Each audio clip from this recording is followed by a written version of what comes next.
Hi, it's Gary McIntosh again, and I want to talk to you today about the 4 keys to keep people in your church. As pastors, it's always exciting, of course, to see new faces in the audience, but the important thing is that we keep them because if we want to see them growing in their faith long term, we need to keep them in the church so that we can continue to have an influence on them and on their lives. The 4 keys to keeping them are: number one, friends. It's important that people, when they come to church, make friends. Now, when I talk to churches as a consultant, they often say, Gary, we're the friendliest church in town. And that's nice. I mean, who would want to go to a church that wasn't friendly, right? But it's more important to make friends than to be friendly. In fact, that's what people really want. When guests come to a church, they do expect the church to be friendly. But when they stay for a while, they want to be able to make friends. And what we know from years of research is that people need to make about 7 friends in the first 6 months that they're in your church. So think about that. How can you help new people make friends? The second thing is that people need to have a place to belong. Now, years ago, people found a place of belonging through the Sunday school. But today they find it more often through a small group.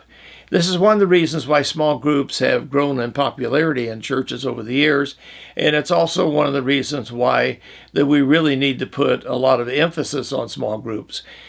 Small groups are good, of course, for studying the scripture and for fellowship and for care.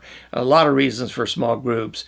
But people need to find a place to belong. And if we can help people find a place to belong, then, of course, that's where oftentimes they make their friends. Now, the third thing that we need to do is to help people find a job or a task, or you might say a role in the church. That is, people need to feel that they're valuable. And one of the ways that we help people understand that they're valuable is that they have a place to do something. So if a person can sing on the worship team, then they're part of that team, and they're valuable to the team. If they can work in the coffee shop, then that gives them a place to serve, a task, a job, and they sense value in that.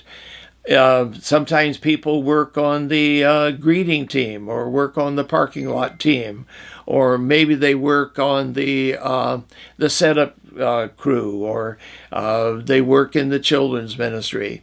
It really doesn't matter where they serve in the sense of keeping them.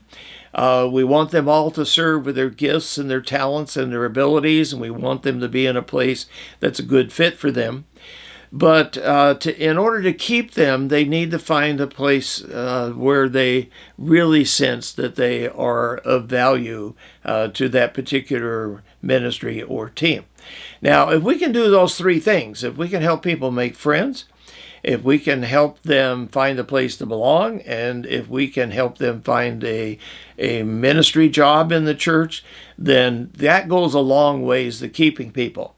And when you think about it, those 3 things all work together, don't they? So if a person is on, say, the setup team of the church, that's probably the place they belong and is probably where they make their friends. If they're working in the coffee ministry of the church, that's probably where they sense that they have value. That's their job, but it's also a place where they belong, and it's a place where they make friends. So those 3 are really key. Now, the 4th one is kind of an output of all of those as they stay in the church, and that is spiritual growth. People stay in a church when they sense that they're growing, that they're maturing, that the church is making a difference in their lives. And so if we can do those first 3, and we can hold on to them for a while, then I think what happens is that over time, as they listen to your preaching and your teaching, and as they interact with people about spiritual things in their lives, they begin to grow and they tend to stay.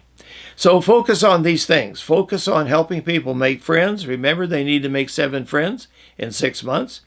Help them find a place to belong and help them find a place to serve. If you can do those 3, people are likely to stay and they're likely to grow in their spiritual life. This is Gary McIntosh. I'll talk to you again.